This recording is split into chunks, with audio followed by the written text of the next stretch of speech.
Hola, muy buenos días a todos. Gracias por acompañarnos en este primer coloquio, Construcción de fuentes en los espacios interdisciplinarios de las ciencias sociales en el siglo XXI, dilemas y oportunidades. Bienvenidos a todos. Hoy en esta mesa titulada Paradigmas y Retos 2, contamos con la presencia de Ángela Arias, Felipe Arana López, quien se encuentra de forma virtual, y Elisa Belén Rodríguez Laguna. Entonces, pues para darle paso ya a los a los ponentes, vamos a darle la palabra a Ángela Arias Águila, del doctorado en Historia Iberoamericana de la Universidad de Guadalajara, que presenta que habiendo tenido un niño, maternidad y vida cotidiana en la ciudad de Guadalajara, Jalisco, 1785-1833. 15 minutos, por favor, gracias. Hola, buenos días. Qué gusto estar aquí con todos ustedes. Y bueno, pues comienzo a presentar estas reflexiones sobre las fuentes que he localizado en tres archivos, que son la Real Audiencia de Guadalajara, el archivo de la Real Audiencia de Guadalajara, el archivo del Supremo Tribunal de Justicia y el archivo de la Arquidiócesis de Guadalajara. ¿Ok? Bueno, a ver, de aquí supongo que... bueno, siguiente diapositiva. Al mouse. Perdón, disculpen. Ya, bueno. La maternidad, como muchas experiencias humanas, se encuentra inmersa en la cultura que la ve desarrollarse. Su devenir a través del tiempo puede documentarse y analizarse desde perspectivas críticas, no solamente limitándonos a describir los cambios propios de los usos y costumbres que se dibujan o desdibujan al paso de los años, sino también explicar las tensiones que esta experiencia puede tener con estructuras de poder. Parir y cuidar de la prole significa, en muchos casos, enfrentarse a una serie de dicotomías que confrontan los deseos y anhelos con las realidades sociales y los instintos de conservación. Así, la maternidad oscila de modo permanente entre las experiencias de seguridad, indefensión, legitimidad y legitimidad, o libertad-represión, entre muchos otros ejes de análisis. El propósito de esta ponencia, entonces, consiste en presentar algunas reflexiones que se encaminan a construir a la maternidad como un sujeto de análisis y también en establecer algunos parámetros de análisis para los documentos encontrados en los archivos que ya se mencionaron.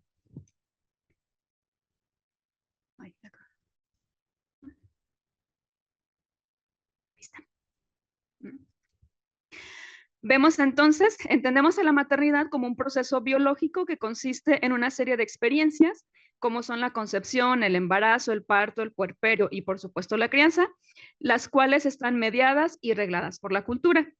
La importancia de este proceso vivido rebasa los instintos de conservación de la especie, pues a partir de la interacción de la diada entre madre e hijo se construye la identidad básica de las nuevas crías y se enseñan las bases de la socialización una vez que el bebé o el recién nacido esté listo para interactuar con el mundo exterior. La madre entonces tiene una función social y es servir como un primer puente entre este nuevo ser humano y la sociedad que le recibe, facilitando o dificultando su integración a la comunidad. Conforme a una estructura monogámica, las madres se van a volver el núcleo de la génesis familiar y de sus úteros nacerán todos los hijos que formarán la familia tradicional, el hilo fundamental del tejido social.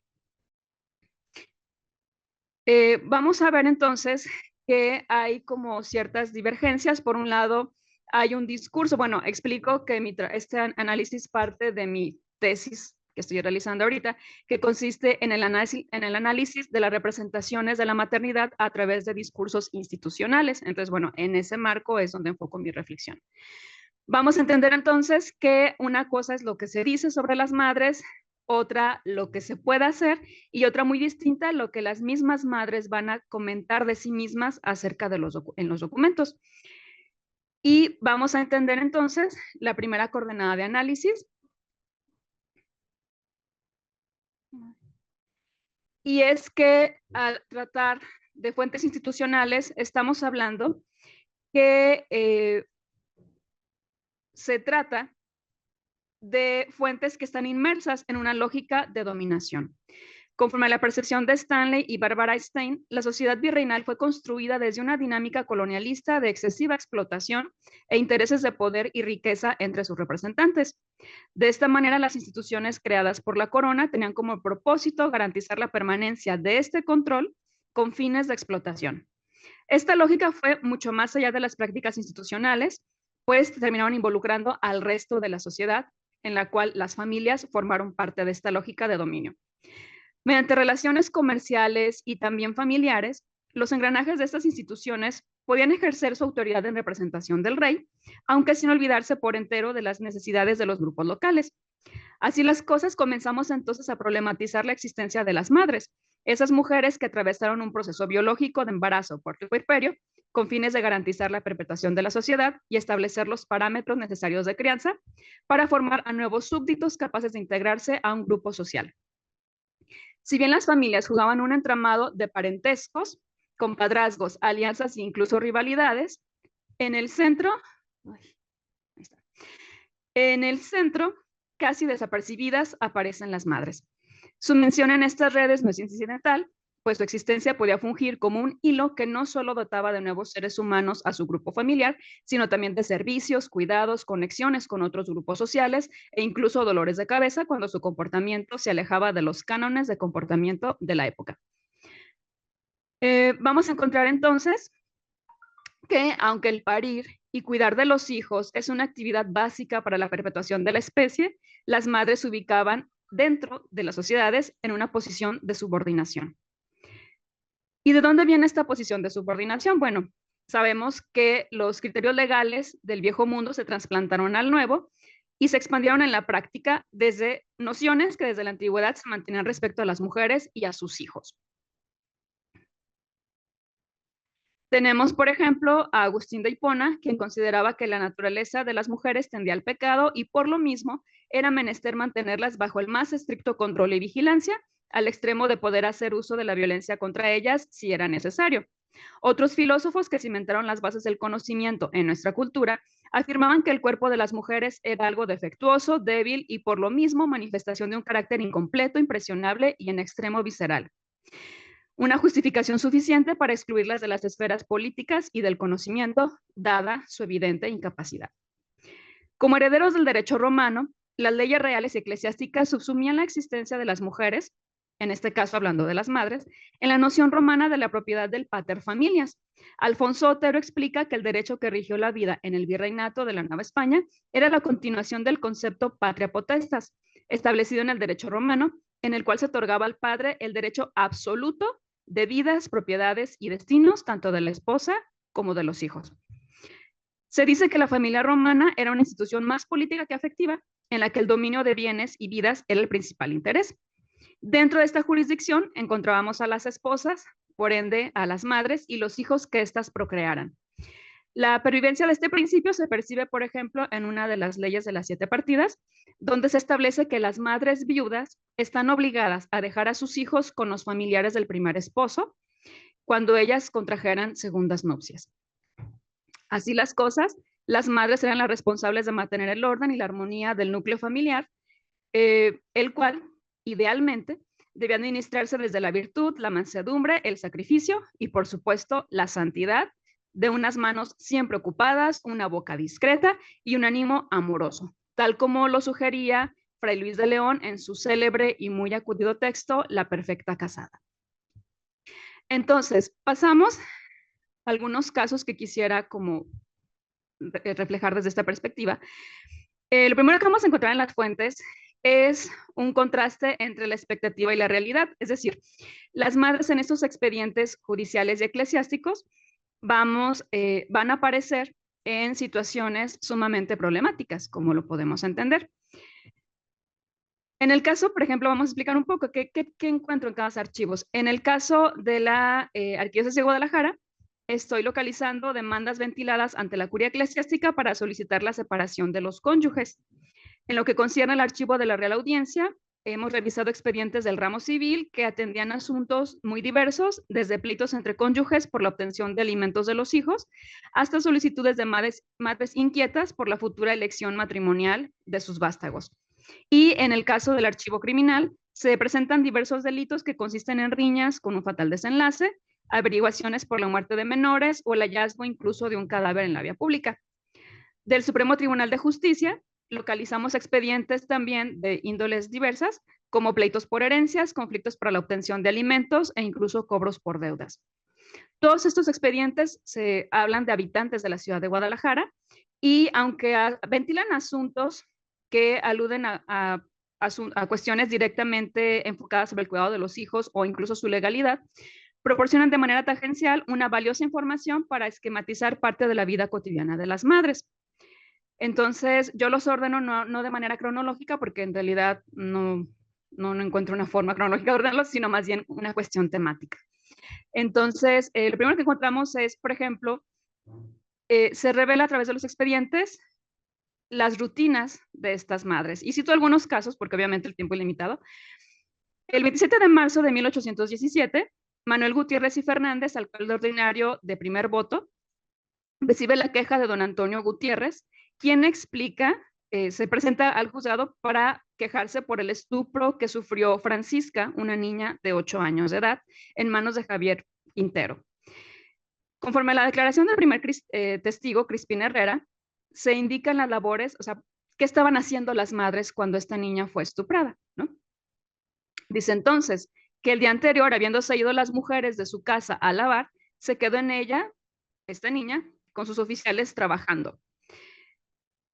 Se relatan algunas otras cuestiones, por aquí lo que me interesa es especificar esta parte, que habiendo quedado sola en su casa con su madre y una hermana suya, le dijo la madre que fuera a tomar al muchachito chico que estaba llorando y que se hallaba en la sala de la propia casa donde estaba Francisco Javier Quintero.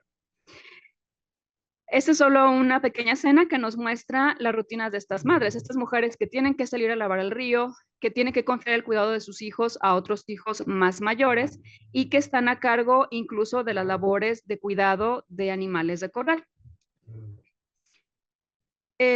Según los documentos, podemos observar que las labores podían comenzar desde muy temprano y terminar muy tarde. Es el caso de María de Jesús Arellano, acusada por el homicidio de María Josefa Castañeda, que ocurrió el 24 de octubre de 1814. En la declaración se refiere que estando la que declara en su casa, barrio de San José de Analco, como cosa de las 5 de la mañana, oyendo un rumor en la casa contigua, creyó que su yerno José de los Santos golpeaba a su hija. La trifulca se originó porque a las 5 de la mañana la suegra de esta chica no había remendado los calzones de su marido tal y como se esperaba. Entonces observamos que a las 5 de la mañana ya se encontraba, estas mujeres ya estaban trabajando, atendiendo asuntos diversos junto al fogón, y específicamente en este caso remendando los calzones del marido. La madre de la joven esposa intervino para evitar que su hija fuera golpeada, lo que nos dirige a otra dimensión de las madres que aparecen en los expedientes, el de su función protectora. Las madres en la ciudad de Guadalajara dejaron evidencias de la preocupación por cuidar de su descendencia, incluso cuando ésta ya vivía de manera independiente. En abril del 1825, María Gregoria Garibay presentó una queja contra su marido, el ciudadano José María Báez, de quien así aseguró incumplía el sostenimiento económico de ella y de sus hijos. Esta conducta se agravaba porque además de su irresponsabilidad, le proporcionaba malos tratos y estaba empecinado en sacarla de la casa donde vivía. La propiedad era justamente una finca que la madre de la quejosa, es decir, la suegra, prestaba a su hija a fin de que pudiera vivir de manera segura junto a sus nietos. Aunque la demandante ya había formado su propia familia, su madre, consciente de la situación, continuaba proveyéndola de alimentos y cobijo en su finca, un apoyo sumamente importante para la referida María Gregoria Garibay, quien explica: en casi 14 años que llevo de casada, mi marido no solamente me ha dado malos tratos de palabra y obra, sino que me ha abandonado con mi familia, precisándome mantenerla como la suerte me ha permitido. De modo que si no se me hubiese amparado en mi casa materna, sin duda mi familia y yo hubiéramos perecido. Las madres entonces se enfrentaban a la compleja tarea de conseguir el pan de cada día cuando enfrentaban la viudez, por lo que además de incursionar en la venta de alimentos o servicios, buscaban en los medios disponibles los recursos necesarios para darle una vida digna a sus vástagos. Y aquí vemos cómo algunas madres que son viudas intentan negociar ante las autoridades para la gestión de recursos o apoyos que permitan la subsistencia de sus hijos. Hablamos del caso de María de las Nieves Pulido, viuda de Jesús Rivera, quien se presenta al tribunal cuando su niña tenía 4 años de edad. Conforme a su testimonio, la hija era acreedora a cierta cantidad de pesos de una deuda que mantenía su difunto esposo con un hermano, y entonces esta mujer, viendo la suma pobreza en que vivía su hija, pues solicita a la audiencia que ese dinero que ya está en la testamentaria, por favor, se le dé para la manutención. Para lo cual ella se cita a testigos y se pregunte si conocen a la citada mi hija María del Refugio de edad de 4 años y si les consta que está en la desnudez porque le faltan cosas muy necesarias. Bueno, pues a modo de conclusión, en este brevísimo recuento de fuentes, construimos parte de los conflictos y rutinas de las madres que habitaron la ciudad de Guadalajara en el periodo comprendido de 1785 a 1833. Un periodo de transición entre dos épocas y formas de gobierno en el que las madres surgen como miembros de una sociedad que, pese a su situación de subordinación legalmente estipulada, intervinieron de manera muy directa en la vida de sus hijos. Destacamos las fuentes del trabajo realizado de manera conjunta entre grupo de mujeres y también al interior de la familia, cuando las madres delegaban los cuidados de sus menores hijos a sus hermanitos mayores. Y observamos también las formas en que las madres buscaban proteger a sus vástagos, proporcionándoles apoyo económico, gestionando recursos para estos o cuestionando las decisiones de sus hijas. Encontramos entonces que, pese a una expectativa de subordinación, estas no duraron en presentarse ante instancias legales para defender los intereses de sus hijos y que ya sea mediante labores domésticas, incursión en diligencias legales o bien poniendo el cuerpo para defender a su descendencia, las madres fungieron como el enlace entre los hijos y el medio en el que estos vivieron, ocupando un papel social fundamental para la supervivencia y su integración en sociedad. Gracias, me pasé un minuto.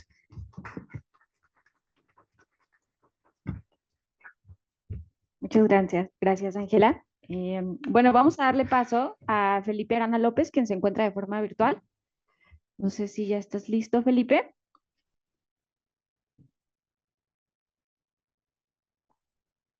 Creo que no te escuchamos. No sé, ahí me escuchan. Okay. Voy. ¿Listo ahí?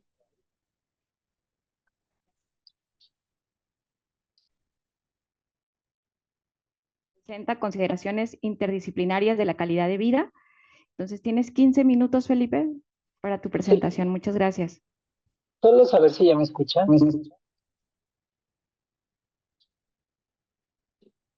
No escucho. Sí me escuchan, ¿verdad? Sí, muchas gracias. Bueno, esta presentación va sobre las consideraciones interdisciplinarias que se tienen para la parte del estudio de la calidad de vida y también sobre la medición de la misma. Yo agradezco mucho este espacio para poder compartir estas ideas y bueno, sin más vamos con la presentación.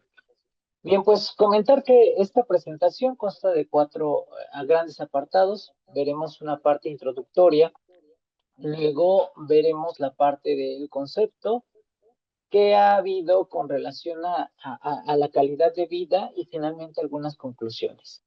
Bien, como esta parte de introducción, el objetivo es presentar los aspectos interdisciplinarios de la concepción de la calidad de vida y la construcción de dimensiones para su medición. Es lo que vamos a presentar en esta pequeña ponencia. Bien. Bueno, primero comentar que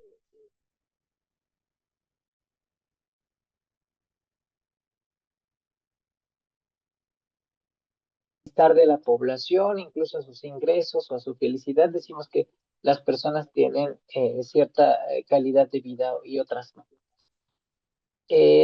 Pero ¿qué es y a qué se refiere? Pues bueno, es un concepto que se ha concebido incluso multidisciplinario, ¿no? Y es por ello que debe estar parte interdisciplinaria a su concepción. Bien, y se va a relacionar principalmente con aspectos objetivos e incluso la cobertura de necesidades para el desarrollo de las personas. Decir que esta parte de la calidad de vida va más allá del Producto Interno Bruto o su medición, incluso de los ingresos. La calidad de vida entonces va a considerar varias cosas, ¿no? Y es por eso que nos vamos al concepto. Recientemente la Organización Mundial de la Salud ha dicho que la calidad de vida es la percepción que tiene un individuo sobre su posición en la vida dentro del contexto cultural y su sistema de valores que vive, y con respecto a sus metas, expectativas, normas y preocupaciones. Incluso en este concepto ya se incluyen aspectos meramente subjetivos de cómo las personas perciben su vida, ¿no? Cómo es que ellos consideran que están viviendo una vida plena o no. Sin embargo, también está la crítica en la parte de que hay dimensiones que se tienen que considerar y que incluyen aspectos físicos, mentales, incluso las relaciones sociales, que si bien estas últimas son meramente subjetivas, pero en el caso de la salud física, pues nos lleva a indicadores, en esta parte de la medición nos lleva a indicadores objetivos, ¿no? Sobre cómo está la salud de las personas, no solamente su percepción, sino objetivamente cómo viven las personas. Bien, recientemente la calidad de vida también se ha desarrollado, se ha relacionado, perdón, con el acceso a educación, a salud, a vivienda, agua potable, y estas nueva incorporación de no solo los ingresos responden a este aspecto multidisciplinario y multidimensional que tiene el concepto de calidad de vida. Y particularmente en este trabajo de investigación de doctorado que estoy realizando, pues me he enfocado en el enfoque de las capacidades, que tiene que ver con que no solamente importan aspectos de ingreso o de acceso a recursos, sino hay otras cosas que son necesarias a la hora de considerar en el estudio de la calidad de vida. Y esto tiene que ver como cosas intangibles como la espiritualidad, la participación social, la capacidad de difundir ideas, ¿no? El respeto hacia sí mismo, que incluso es más complejo que lo demás, y que si bien en los estudios recientes se ha dicho que este enfoque de las capacidades propuesto por Zen, desarrollado por Nussbaum, tiene ciertas complejidades para su operacionalización, pues bueno, lo importante es que estamos poniendo en la agenda esta parte de que hay otras dimensiones más allá de los ingresos y el acceso a recursos que deben ser consideradas en la calidad de vida. Muy bien.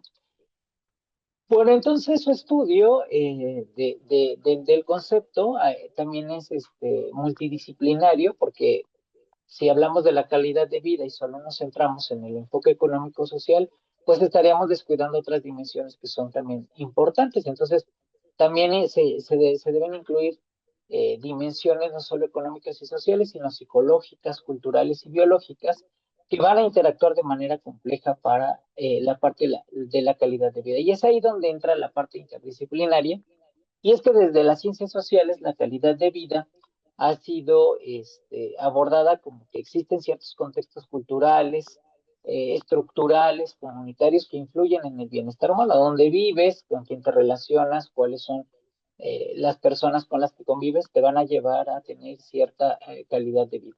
Y hay otros aspectos que desde la psicología se han visto como en la parte subjetiva de qué tan bien te percibes, cómo percibes tu entorno y qué tanta agencia puedes tener para cambiarlo. Incluso se han hecho algunas mediciones sobre la felicidad y la satisfacción que vienen desde la psicología a complementar las medidas que se tienen o los enfoques también sobre la calidad de vida desde las ciencias sociales. En el caso de la medicina, por ejemplo, han aportado las bases biológicas del bienestar humano, incluso en las mediciones de acceso a recursos, como es la medición de la pobreza, ¿no? Y que se relaciona con la calidad de vida, tienen que ver con los umbrales que se colocan en cuestiones de alimentación, de pesos, de salud, ¿no? Que se colocan para poder medir el bienestar humano. Y en la salud pública, pues también se dice que hay una dimensión colectiva de la calidad de vida, que puede incluso impactar en cómo se desarrolla la persona y qué tanto acceso tiene a estos recursos, y que incluso también puede contagiar algunas enfermedades. Entonces, no solamente la calidad de vida se va a limitar a estas cosas, sino que desde la economía, como ya se ha mencionado, el nivel de ingresos y el acceso a recursos también te pueden garantizar una mejor calidad de vida. ¿Bien? Pero todo esto se complementa, no es como separado. Es decir, que cada una de las disciplinas ha aportado cierto conocimiento para poder entender esta calidad de vida, y que tiene un impacto social muy importante. Y en la parte filosófica, que es en lo que se centra este trabajo, es lo que las personas pueden ser y hacer y las oportunidades que tienen para lograrlo. Estas oportunidades y funcionamientos, que les vamos a llamar capacidades y funcionamientos, engloban esta parte de la salud, la educación, los ingresos, el acceso a recursos, y vienen desde la filosofía, el enfoque de las capacidades a poder ser un puente entre las disciplinas sociales, ¿no? Y las que son objetivas como la medicina. Y bueno, entonces acá ya dejamos a los recursos como lo que podemos lograr, sino son medios para poder desarrollarte. E incluso tenemos algunos factores, ya estamos en esta parte de conclusión, que hay personas que tienen discapacidades, por ejemplo, y que no solamente pueden ser consideradas más aventajadas solo porque tienen más dinero, sino que incluso esas discapacidades les limitan en su bienestar, les limitan en su calidad de vida y que incluso necesitan más recursos para poder vivir una vida, pues, como lo vive el promedio, ¿no? Si pensamos nosotros en las calles, por ejemplo, a veces no están adaptadas a las personas con discapacidad y entonces ellos necesitan mayores recursos para poder tener un nivel de vida mejor, toda vez que se tiene que modificar todo el contexto, ¿no? Se tendría que modificar toda la infraestructura en favor de ellos. Entonces no podemos juzgar la vida solo por el nivel de recursos, sino por lo que una persona puede hacer y hacer. Y entonces, para estos recursos, convertirlos en capacidades, es decir, en esos funcionamientos de lo que puede ser uno o hacer, pues hay varias variaciones de conversión, que pues tenemos heterogeneidades personales, diversidades en el ambiente, variación en el clima social y diferencias en perspectivas relacionales, y todo esto pues se estudia desde distintas disciplinas, ¿no? Es decir, cómo el contexto, el ambiente van a ayudarte a poderte desarrollar o tener una mejor calidad de vida.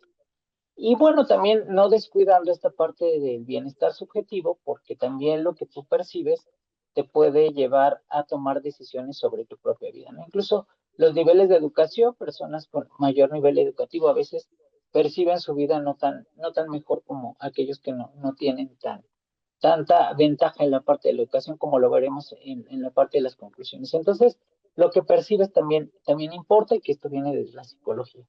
¿Cuál ha sido la evidencia nacional? Bueno, pues se han ampliado estas mediciones sobre el desarrollo humano, los índices de felicidad incluso se han complementado. Esto para no darle centralidad solo a los recursos, sino que también hay otras cosas como la alimentación, la salud, el estar bien, el descanso y recientemente el uso del tiempo, ¿no? Que la compañera que me antecede, pues también dice históricamente las mujeres han tenido los tiempos, ellos empiezan con las labores domésticas, se han relacionado siempre, pero esto no puede ser así para siempre, ¿no? Entonces, se han tratado de complementar estas mediciones con desigualdades sociales y de género.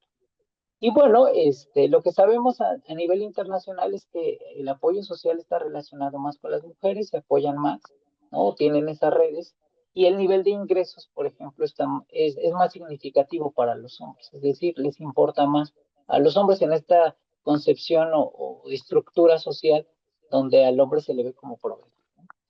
Y luego tenemos esta parte de las desigualdades sociales, donde en un nivel educativo más alto a veces perciben una mejor calidad de vida, pero hay una paradoja. Por ejemplo, Sterling estudió que los que tienen mayores ingresos a veces no perciben tan bien su vida, como que sienten que algo falta, y los que tienen menores ingresos perciben de mejor manera su vida. Y esto tiene que ver con los diferenciales de cambio, ¿no?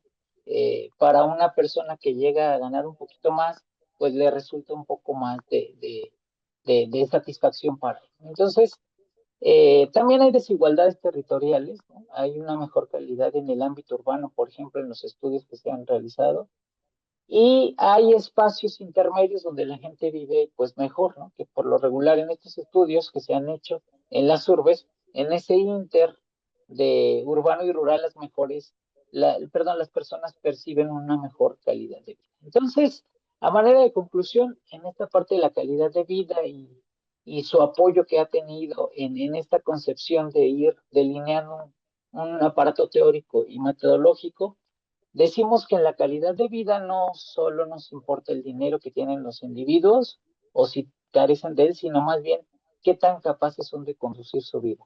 También cuando hablamos de calidad de vida, no solo podremos conocer su estado de salud o los servicios médicos, también es importante saber cómo esta salud les ayuda a desarrollarse, ¿no? Es decir, si les permite caminar, si les permite conocer, imaginar, incluso vivir. Y entonces es necesario conocer su educación también, pero no solo la disponibilidad o instalaciones donde se imparte la educación, sino la naturaleza que tiene esta educación y lo que les va a permitir hacer y ser en su vida. Entonces, la calidad de vida, como podemos ver, una muy buena, bueno, un muy buen concepto que ahora ha tratado de operacionalizarse, de medirse, y que si bien hay algunas mediciones, como la hemos visto, como la pobreza o la felicidad, estas solo complementan algunos de los indicadores que hay. Entonces, en este trabajo que es más amplio, se está revisando en cómo incorporar estas dimensiones a una medición que nos permita ver reflejada cómo es que están las personas a nivel subjetivo y objetivo. De mi parte sería todo. Estoy atento a sus comentarios. Creo que estamos en tiempo. Gracias. Gracias. Gracias. Gracias, maestro Felipe, por su presentación y por ajustarse al tiempo. Vamos a darle paso a Elisa Belén Rodríguez Laguna, del doctorado en Ciencias Sociales de CISAS Occidente, y ella presenta Vida Marginal y Crímenes de Honor, el infanticidio en Zitácuaro.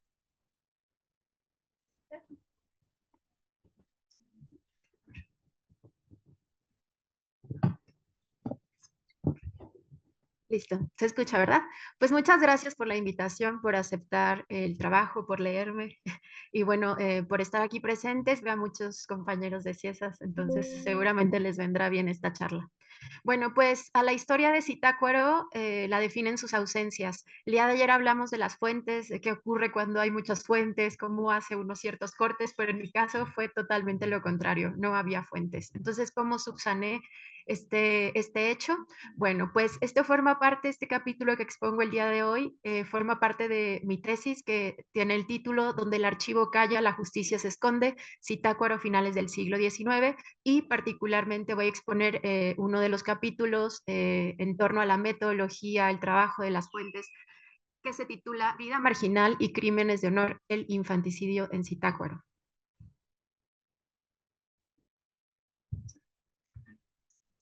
Bueno, pues cuando yo llegué a Zitácuaro, que ahorita les voy a contar la ruta metodológica para situarme en este espacio, sentí lo mismo que Natalie Simon Davis.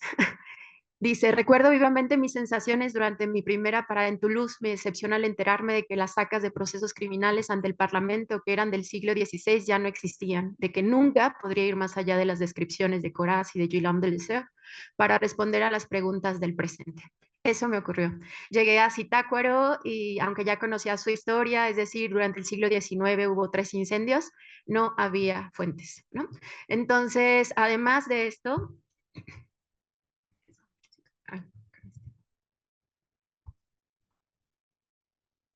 a ver, ahí está. Además de esto, debo contarles, ustedes que no sé si ya fueron a campo, van a ir apenas a campo, mi primera parada era Zitácuaro, Michoacán, pero no podía ir por temas de violencia, ¿no? Entonces, CIESAS hace todo un protocolo de cuidado acerca de la violencia y la idea fue no ir a este municipio, bueno, a este distrito, en ese entonces distrito, ahora municipio, para pues salvaguardarme. Entonces tuve que buscar otros espacios donde poder reconstruir esta historia, así que la idea era pues buscar en Ciudad de México, buscar en Michoacán. Entonces, bueno, por eso inicio con esto. La historia de Zitácuaro puede contarse a través de sus ausencias. Bueno, la pregunta y objetivo en general del trabajo de investigación es cómo fueron representadas las mujeres. ¿Qué trabajo aquí? Pues busco este elemento de la representación a partir de procesos judiciales, particularmente de los crímenes que estas mujeres cometieron entre 1893 y 1896, es decir, parte del periodo finisecular en este distrito, que además es un distrito judicial. Como ya dije, pues hubo un contexto altamente inseguro. La idea era salvaguardar la integridad y pues bueno, los incendios, y no solamente durante los incendios del siglo XIX es que perecieron todas estas fuentes, sino también debo hablar de la administración pasadas y actuales, ¿no? Entonces, bueno, es aquí donde el rol del Archivo Histórico del Poder Judicial de Michoacán juega un papel importante y también que yo esté trabajando con documentos jurídicos del ámbito criminal. Y además que estos documentos hayan estado en un juzgado de primera instancia es lo que les permitió que llegaran a Morelia, es decir, que los preservara el archivo del Poder Judicial. Si no hubiera sido de esta manera, tampoco tendríamos este tipo de documentos o fuentes primarias. ¿Ok? Bueno, como les conté, no podía llegar a Zitácuaro, tuve que hacer esas decisiones metodológicas estando en campo, ¿no? Estando en archivo. Entonces, bueno, mi primera parada fue Ciudad de México. En Ciudad de México, ustedes pueden observar en esa tabla todo el recorrido que hice, es decir, si bien es cierto, no hay fuentes primarias en Zitácuaro, Michoacán, pues bueno, hay que buscar en otros espacios. Entonces, bueno, acudí al Archivo General de la Nación, a la Biblioteca Lerdo de Tejada, al Archivo Histórico de la Ciudad de México, a la Mapoteca Orozco Iberra, y al Archivo Histórico de la Biblioteca Francisco Javier Clavijero. Mi segunda parada fue en Morelia, con el Archivo Histórico Municipal de Morelia, el del Poder Legislativo, el del Poder Judicial, la Casa de la Cultura, el Archivo Histórico Dr. Gerardo Sánchez Díaz, dentro de la Universidad Michoacana de San Nicolás de Hidalgo, la fototeca de este mismo instituto, el Archivo Histórico del Poder Ejecutivo, la fototeca de este mismo Poder Ejecutivo, y después en Zamora, que fue mi tercera parada, el Archivo Histórico del Colmich, la Biblioteca Luis González, el Archivo Histórico Municipal de Zamora, la biblioteca, ya llego a Zitácuaro, y cuáles son mis únicos lugares donde puedo trabajar. La biblioteca del Archivo Histórico Municipal de Zitácuaro, el Archivo Histórico Municipal de Zitácuaro y el Archivo de San Miguel Chichimequillas, que además es bueno, San Miguel Chichimequillas forma parte de las tenencias. En Michoacán hay tenencias, digamos, es un orden administrativo, y ahí es donde se encuentra este archivo que podemos decir es de esta tenencia, es de este grupo, de este pueblo, pero no tiene ningún cuidado ni dependencia del municipio, ¿no? Entonces, bueno, ese fue mi recorrido y, les digo, estas decisiones metodológicas fueron a la par de que estaba en campo. Y bueno, en CIESAS se le da una relevancia muy importante al trabajo de campo, por lo tanto, vamos un año a campo, ¿no? Dividido en 9 meses y 3 meses. Entonces, pues es un periodo extenso. Por eso pueden ver el gran número de lugares que visité. Bueno, ¿cuál es la metodología para este capítulo? Pues trabajo expedientes criminales, textos jurídicos, desde legislaciones de la época, circulares, también trabajo textos lexicográficos, es decir, diccionarios de época, y literarios, particularmente me centro en poesía del siglo XIX, una autora michoacana, Esther Tapia Castellanos, con un texto de 1871 que se llama Flores Silvestres. Ahí me permite observar las representaciones de la mujer decimonónica, y esto como una fuente primaria, ¿no? Además de un texto de 1895 que se encuentra en el segundo almanaque mexicano de arte y letras, de Bernardo Porta, con un texto que se llama Los celos de Pirrín. Pirrín es un pajarito. ¿Qué hago? ¿Cómo lo trabajo? A partir de un análisis textual desde la historia y desde la lingüística, y con una metodología desde el análisis del discurso. Bueno, los conceptos que guían mi investigación son marginalidad, marginación, representación, que es mi concepto central. Bueno, los ideales de la mujer durante el siglo XIX, crimen, criminal, criminalidad, todos estos, pues obviamente desde teoría actual, pero también desde los códigos penales de la época, desde los diccionarios de la época, que se decía que era un criminal para ese momento, ¿no? También atendí claramente a uno de mis conceptos, que es infanticidio, ¿no? Que es el infanticidio para la época, y delimité y busqué espacialmente este mismo fenómeno en otros espacios, ¿no? De esta misma época en México, y pues ya lo trabajaron en Ciudad de México Elise Speckman y en Sonora Laura Shelton. Y como dije, pues es un crimen de honor, ¿no? El infanticidio es un crimen de honor, por lo tanto, el honor también está presente en mis conceptos. Los casos que yo trabajo, así como dije que no hay muchas fuentes, pues son 3. Entonces, ayer que hablábamos en esta misma mesa acerca de cuándo se puede hablar de un buen trabajo en historia, si son muchas fuentes, si son pocas fuentes, ¿qué hacemos cuando hay pocas fuentes? ¿No? Entonces, esos son mis 3 casos. María Juliana Sánchez en 1893, la enjuician por sospecha del delito de infanticidio. Es un caso sobreseído. ¿Qué significa? No se concluye, no está sentenciado. Entonces ahí se van acotando más las fuentes, porque si además de no estar sentenciados los casos están sobreseídos, se va reduciendo el número de fuentes que podemos trabajar, ¿no?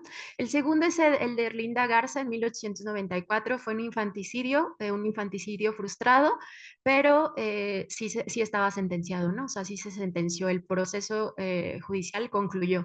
Y el último es una coautoría, Rosa Valdespino y María Remedios Martínez, en 1895, aunque está catalogado como homicidio frustrado, como interviene un infante o trataron de terminar con la vida de un infante, pues decidí incluirlo. Bueno, no sé cómo... 3 minutos. Bueno, ¿qué nos permite ver además de las representaciones que ahorita les voy a contar? Porque ayer hablamos de, es decir, tenemos pocas fuentes, pero esas fuentes pueden leerse desde diversas aristas, ¿no? Entonces, estas fuentes también nos permiten leer, pues, cómo es que operaba la justicia durante el siglo XIX. ¿Cómo operaba? Bueno, lo que he podido ver hasta el momento es que el sistema judicial era precario. Pocos casos llegaban a sentenciarse, como ya les conté. Las actuaciones se dilataban, eran muy, muy tardadas. Podemos ver periodos hasta de años en que se ejecutara una parte del proceso hasta llegar a otro. Se puede observar también las inspecciones judiciales. Y aquí ayer en esta mesa también ya se habló del ámbito médico. Es decir, son documentos muy ricos para poder trabajar en el ámbito médico. En el caso de las inspecciones judiciales, podemos ver que también había falta de material, por ejemplo, para realizar las inspecciones judiciales, ¿no? O sea, no había como ahora peritos. Entonces los peritos que había, además de no contar con los recursos, por ejemplo, había falta de materiales básicos de cristalería, había falta de balanzas analíticas, que para la época sí existían, pero pues no la había. Esto también se puede contraponer a el contexto rural urbano, ¿no? Es decir, estoy situada en Zitácuaro, Michoacán, que si bien es cierto, en ese periodo histórico era un distrito muy importante porque pues aunque les estoy contando el capítulo 4, evidentemente hay un apartado contextual y en ese apartado contextual pues también está lleno de fuentes primarias y esas fuentes me han dejado ver que Zitácuaro, Michoacán en esa época era muy importante por el paso del tren, ¿no? O sea, había una terminal de tren y traía mercancía, bueno, llevaba, perdón, mercancía de Ciudad de México a Morelia. Entonces, digamos, era un punto para llegar al centro cultural que es Morelia y que era en esa época Morelia. Entonces, había inspecciones judiciales, sí, pero pues eran deficientes. Y había además una legislación en transición, es decir, como los códigos penales de la época no estaban todavía, digamos, no estaban tan cimentados, pues lo normal o lo que aparece es que se pueden invocar otros códigos, ¿no? Incluso los federales. Eh,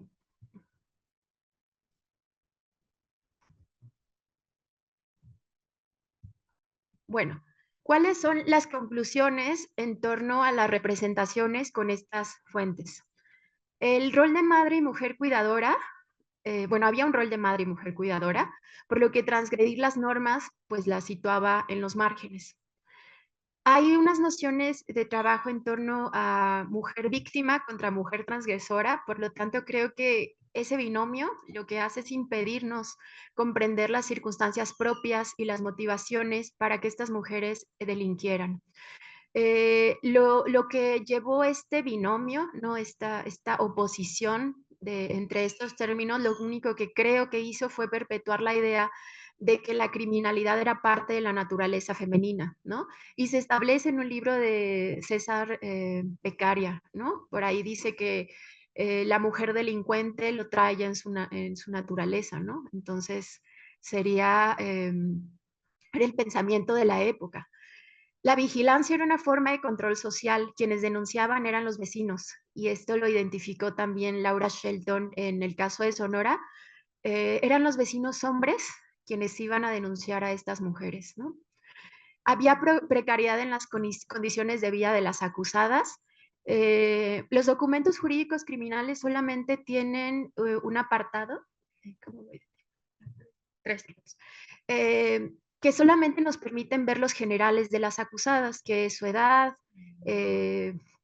pues a qué se dedicaban y nada más. Es decir, no podemos ver ahí ningún componente, si pertenecían o no a un pueblo originario, a pesar de que en Zitácuaro, Michoacán, pues convergen los otomís, los mazahuas, eso no se puede ver, pero lo que sí podemos ver es que eran mujeres que estaban en una situación precaria, y esto que ya mencioné, es una fuerte oposición entre la vida rural a la vida urbana, e imagínense además, que el concepto central sea la representación. ¿Cómo se representaba a una mujer con toda esta carga viniendo de la ciudad, mujer decimonónica, a lo que ocurría con las mujeres en Zitácuaro, Michoacán?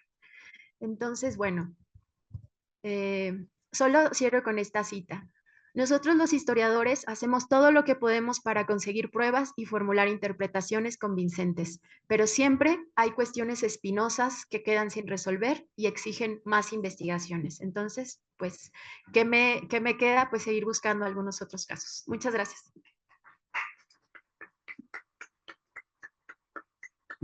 Muchas gracias, Elisa. Bueno, vamos a dar paso a los comentarios de la doctora Cristina Alviso Carranza, del doctorado en Ciencias Sociales del Colegio de Jalisco. Pues, ¿qué no?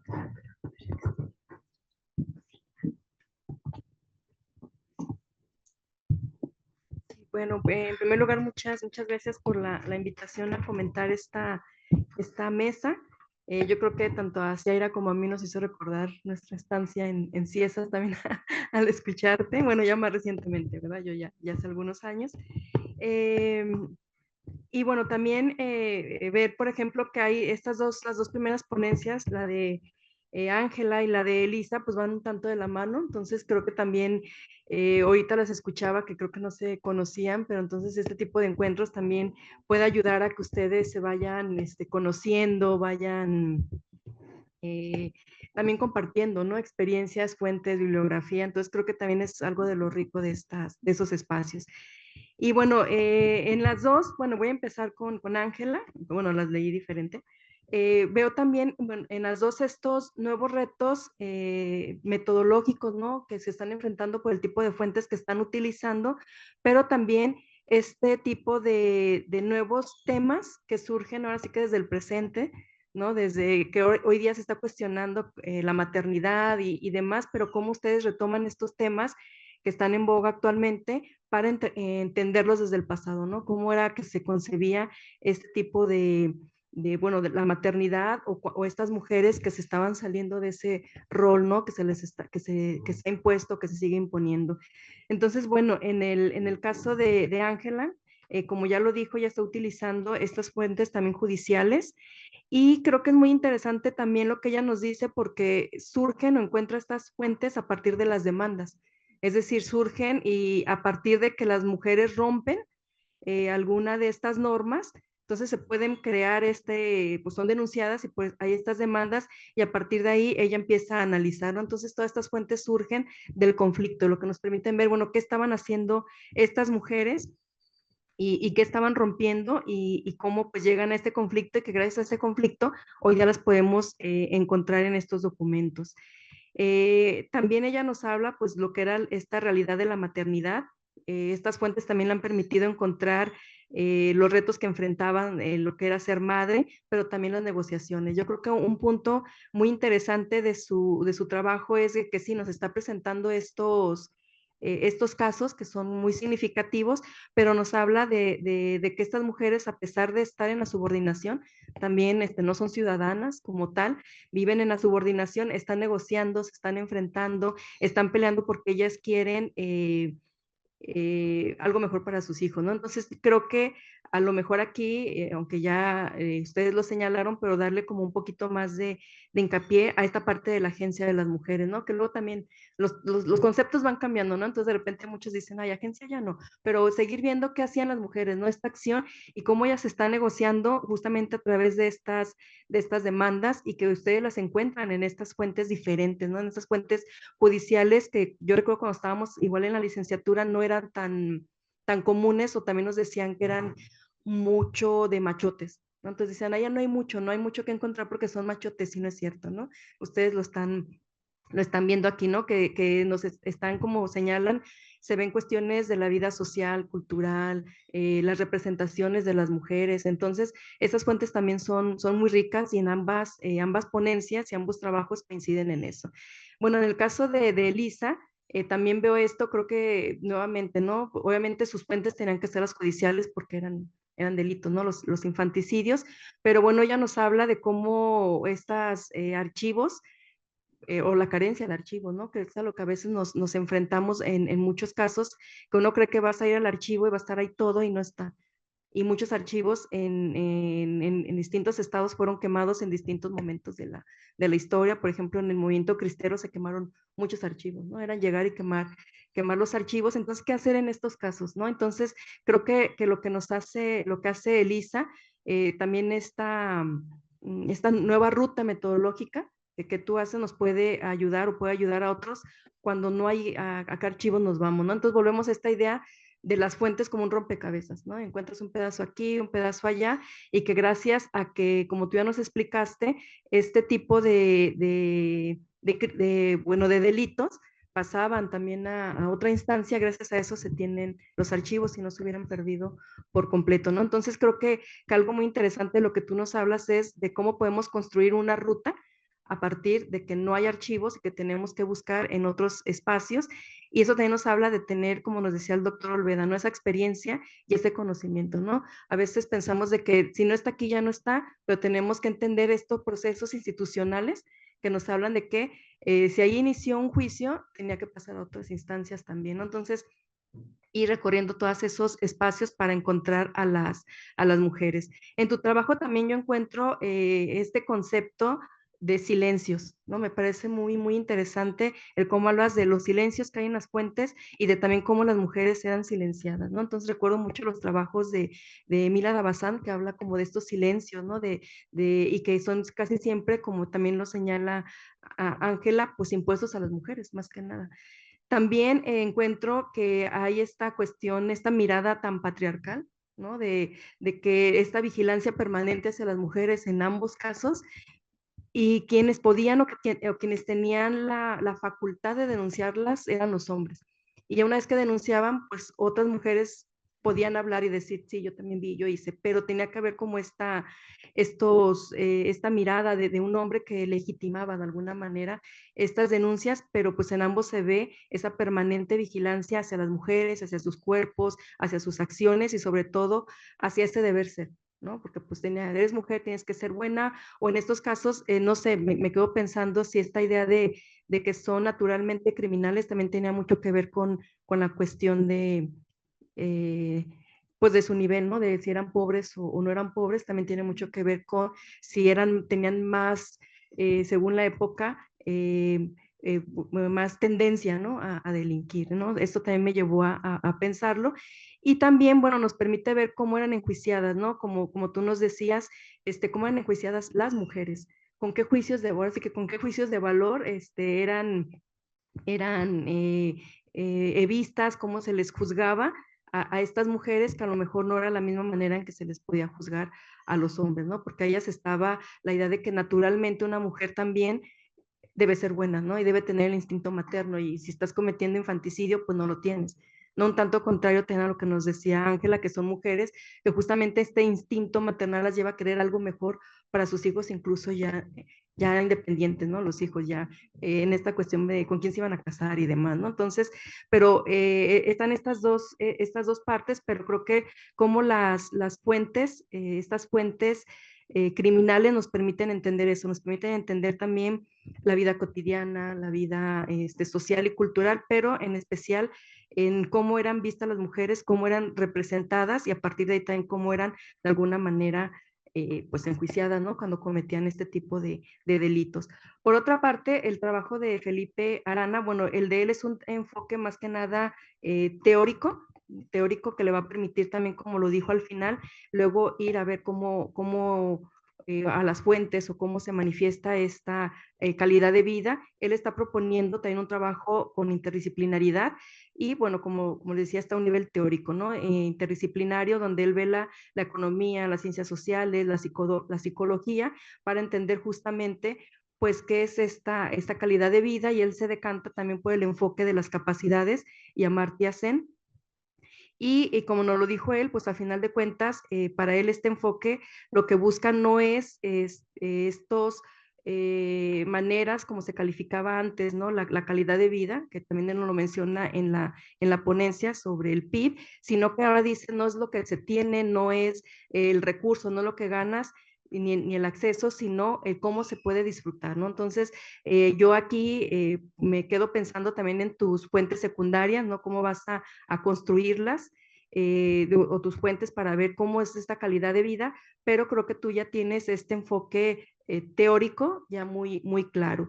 Y bueno, de alguna manera, para concluir, pues yo lo que encuentro es que hay una revalorización, en el caso de ustedes dos, de las fuentes judiciales, ¿no? Que se están repensando, se están releyendo, como ustedes ya lo dijeron, obviamente con nuevas preguntas, con nuevas teorías, las están ustedes retomando, cómo pues la mujer, maternidad sigue siendo ese binomio que está ahí presente y cómo cuál es el reto, ¿no? Pues ese es el reto para ustedes, ¿no? Entender cómo en ese momento también este binomio, cómo actuaba, ¿no? Cómo era visto.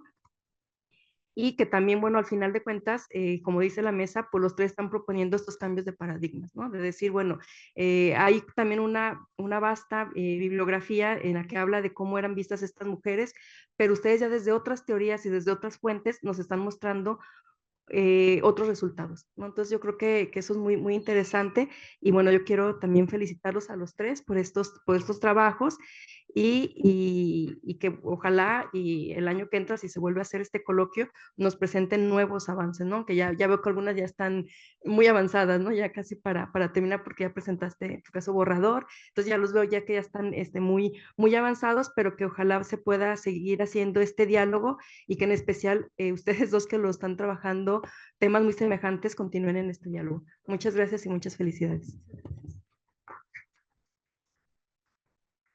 Muchas gracias, doctora Cristina. Bueno, tenemos unos minutos para pasar a una ronda de preguntas. No sé si alguien tenga alguna pregunta para las ponentes y el ponente. ¿Sí? Buenos días. A ver, ayer hablaba el doctor Olveda de la pasión para cuando uno entra a los temas, ¿no?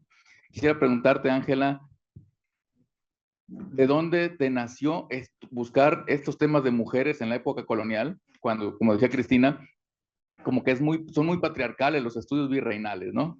Siempre nos vamos por las cuestiones de delitos, pero entre hombres, y la vida cotidiana siempre gira en torno a los hombres. Entonces, ¿en qué momento te surge la idea de estudiar a las mujeres y qué retos te ha representado las fuentes? Porque todos los hombres hemos consultado las mismas fuentes, pero por omisión o por negligencia, como que nos olvidamos de las mujeres, ¿no? Entonces, si nos pudieras platicar un poco de eso. En el caso de Elisa, no sé si ya leíste los trabajos de Lisette Rivera Reinaldos, ajá, y Ana Lilia Olaya, que también es historiadora, es de Zitácuaro. Ella se sabe al derecho y al revés todos los chismes de Zitácuaro. Si la pudieras contactar, está en el Colmich. Ella te podría ayudar sobre temas de esa población de Michoacán. Y pues nada, son temas muy interesantes. Felicidades. Y como decía Cristina, qué bueno que hay esos espacios para conocer qué se está trabajando en otras instituciones. Yo desconocía que estuviera trabajando eso y bueno, pues yo creo que es una de las virtudes de este tipo de reuniones, ¿no? Felicidades.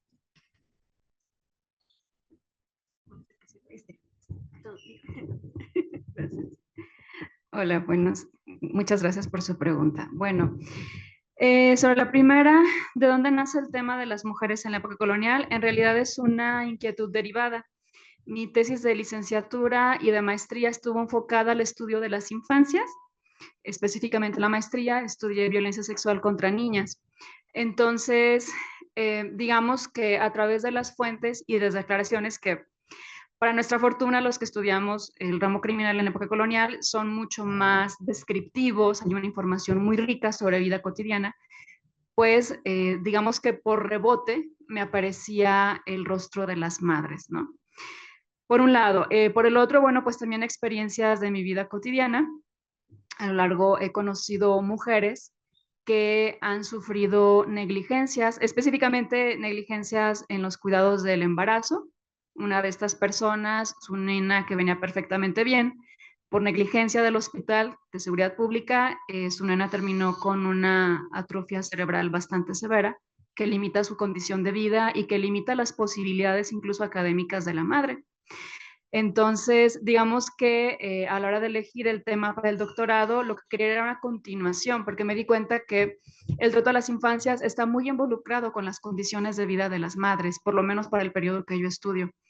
Entonces, de allí viene como esa inquietud, ¿no? Por un lado, la cuestión de replantearnos la maternidad desde el tiempo presente, todas las violencias, los abusos, las negligencias de las que pueden ser sujetos las madres, y por otro lado, tratar de entender como estas líneas que pueden ser una, no quisiera hablar como una causa así específicamente, pero como antecedentes de estas violencias que todavía las madres podemos vivir.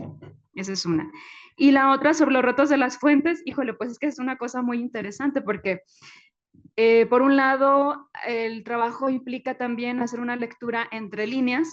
Sabemos que los documentos de tipo institucional tienen objetivos muy claros y que no siempre van a ahondar en lo que uno quiere saber, que es la experiencia privada, personal de estas mujeres. Entonces, en muchos momentos implica primero, lo que implicó para mí, primero fue delimitar bien mi sujeto, porque cuando hablamos de maternidad hablamos, por un lado, de esta parte biológica, que es como lo más obvio, pero también si seguimos, por ejemplo, ahí se me fue el nombre de el cotidiano de las mujeres, Marcela Lagarde, hablamos también de maternidad, de toda una rama, un abanico bastante amplio que tiene que ver con el cuidado, las labores de protección, de cuidado y servicio que muchas mujeres realizan a personas que no son necesariamente sus hijos biológicos. Y curiosamente los expedientes pues nos hablan en algunos casos de este tipo de cuidados. Entonces fue como delimitar a qué específicamente qué tipo de maternidad iba yo a trabajar. Y me pareció como lo mejor dedicarme solamente a aquellas que tuvieran hijos. Hay casos de mujeres que adoptaron hijos, que tomaron hijos bajo su cuidado de manera pues más bien involuntaria. Entonces ese fue uno de los retos. El otro es descubrir, digamos que hacer una balanza entendiendo este binomio madre e hijo. Algunas fuentes no, es decir, hay casos en los que las mujeres se presentan por cuestiones exclusivamente que tienen que ver con su maternidad, pero también hay otros casos en los que aparecen las madres, como dijimos, por default, ¿no? Porque se habla de infancias y en las infancias, pues, ¿quiénes son las que primero van a hablar y atestiguar? Pues obviamente las madres, por lo menos para el periodo que yo manejo. Entonces, también digamos que es una lectura, en mi caso, muy fina, en la que a veces tenemos que leer entre líneas los silencios, lo que se dice y cómo se dice sobre la experiencia materna y sobre todo también en algunos momentos sobre la crianza. Rápidamente, hay un ejemplo. Me encontré un caso que no lo alcancé a meter aquí porque es muy amplio, de una señora que pide en el archivo, bueno, ante la curia, pide que por favor se le divorcie del marido porque es un hombre sumamente violento. Y entonces lo que ella dice, bueno, es que cada vez que mis hijos me vienen a visitar, él hace lo posible porque yo no los vea. Me encierra en la casa y no me deja verlos. Y entonces, haciendo un seguimiento más profundo de esta mujer, me doy cuenta que aparece esta ley donde las mujeres de segundas nupcias tienen que dejar sus hijos con la familia del primer matrimonio. Y haciendo un recuento, haciendo un análisis en los archivos de Family Search y demás, me di cuenta que en ese momento el bebé más pequeño de esta señora tenía 11 meses. Y entonces ella tiene 4 hijos del primer matrimonio, no los puede ver, y en ese segundo matrimonio da 6 hijos o 7 hijos más, ¿no? Y entonces ahí está este pleito entre el marido, que llega un punto, ella está embarazada de un nuevo hijo, o sea, en ese momento es su primer bebé. Y hay una negación, o sea, medio mundo de los fiscales, de los representantes legales, se niegan a representarla. Y entonces nos damos cuenta, haciendo una búsqueda más exhaustiva, que el marido era una persona muy cercana al obispo, si mal no recuerdo, y que él pertenecía al coro catedralicio. Entonces me da a entender, o sea, el expediente no lo dice, eso no lo dice, uno tiene que andar rasguñando ahí de donde encuentre. El señor tenía muchísimos niños dados en padrinazgo, era padrino de mucha gente. Y entonces aparece esa queja, ella dice, bueno, es que ocupo que me hagan justicia, pero nadie me quiere representar.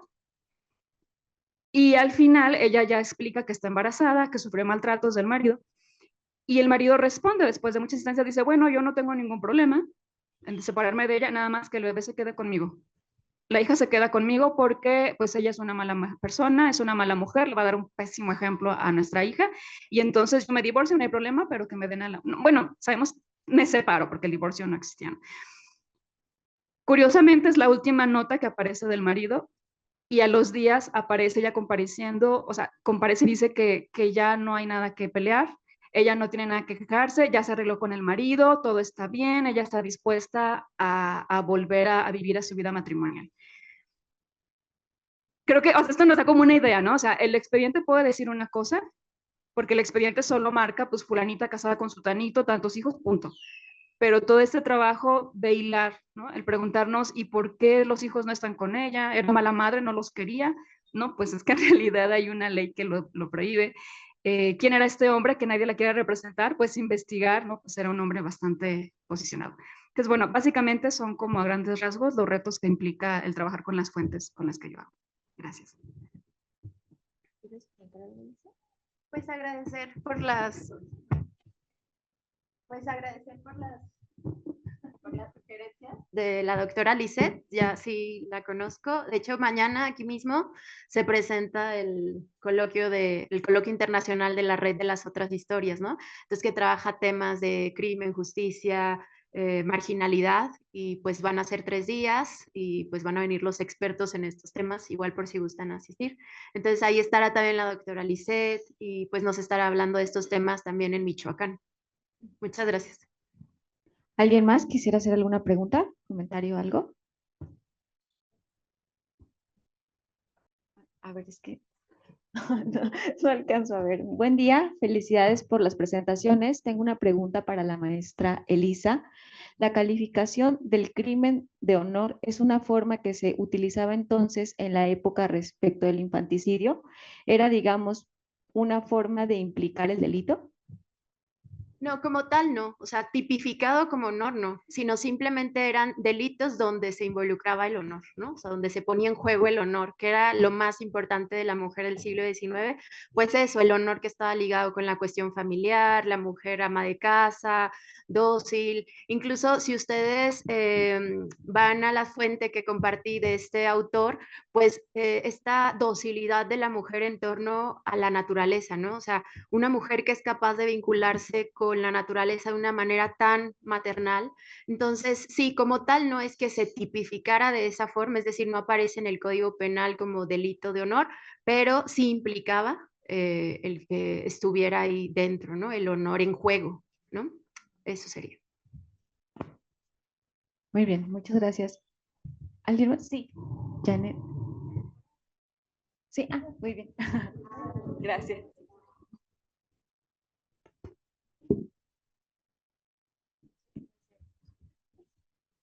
Hola Elisa, aprovechando esta pregunta del honor, creo que no sé si has considerado como justo de quién es ese honor que se cuida, ¿no?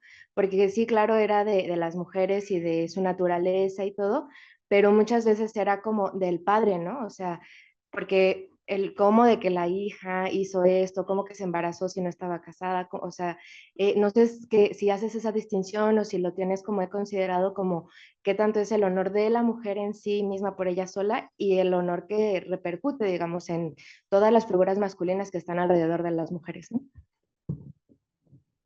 Sí, pues es muy buena pregunta. Y sí, ya en esta segunda versión del borrador, obviamente ya me enfrenté a los especialistas y sí me hicieron precisiones que no aparecen en esta entrega, ¿no? Para este coloquio, pero que bueno, todavía tengo un ratito para mejorarlo. Pero, por ejemplo, cuestiones como el honor o esto, que sean solo 3 casos, podría poner podría criticarse, ¿no? Que solo sean 3 casos y que sean casos de infanticidio. Entonces, la idea es regresar a archivo, ver qué otros delitos pueden implicar a menores, ¿no?